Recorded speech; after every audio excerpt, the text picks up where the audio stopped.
Kasi kung kinukulam siya, yung asawa mo, kung anong nararamdaman mo, mararamdaman niya ang sakit.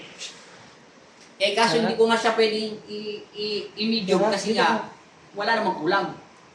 Ang totoo mong sakit, yung physical din. Ayusin na yan. Makakalakad ka pa 3 days. Hanggang 7 days, pinakamatagal. Yan doon, ibabalas na lahat.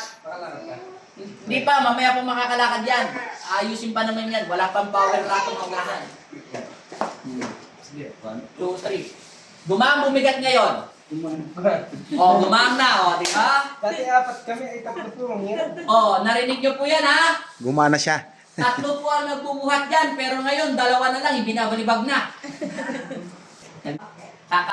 Maghapon mag-computer, tapos basketball, computer, basketball, ligo. Pasma. Pasma! Wala pang kalating oras yan, ha? Wala pang kalating oras, diba? Sabi ko, 1 linggo makakalakad ka na. Ano, nagagawa mo ba dati yan nung pagpunta mo dito?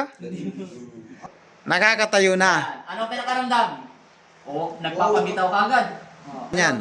Anong pinagkaiba? Pero feeling niya, makakabang na niya. Sige, subukan natin malakas sa loob. Sumayo, kabasbasan ng Panginoon Kristo. Yan, ganyan lang, okay lang. Wow. Kayang-kaya. Palakpak ni Daddy! Yay! Wow! Si Daddy! Kanina ka pa inom ng tubig. Ano sir? Ano sabi mo sir? Kaya-kaya nyo na daw pa kunti-kunti. Lalakad na siya. Diba, sabi sa'yo, 1 linggo lang yan, makaglalakad na yan. Pag naayos pa, may isa pang alignment yan. Habang nasa... Ibaling dahan-dahan lang. Kisa naman kaninang pagpasok nyo, buhat-buhat ka nang galing dyan sa labas. Hanggang sa makapasok. Ngayon kahit pakunting-kunting hakbang, at least nakakahakbang ka na ng kahit pakunti-kunti lang. Yan po. Abangan po natin ang kanyang pagbabalik. Wala pa sa 70% ang lakas niyan para bitawan siya ng mag-isa. Pero malaking bagay na yan kaysa sa pagpasok kanina na buhat-buhat yung 2. Magmadali.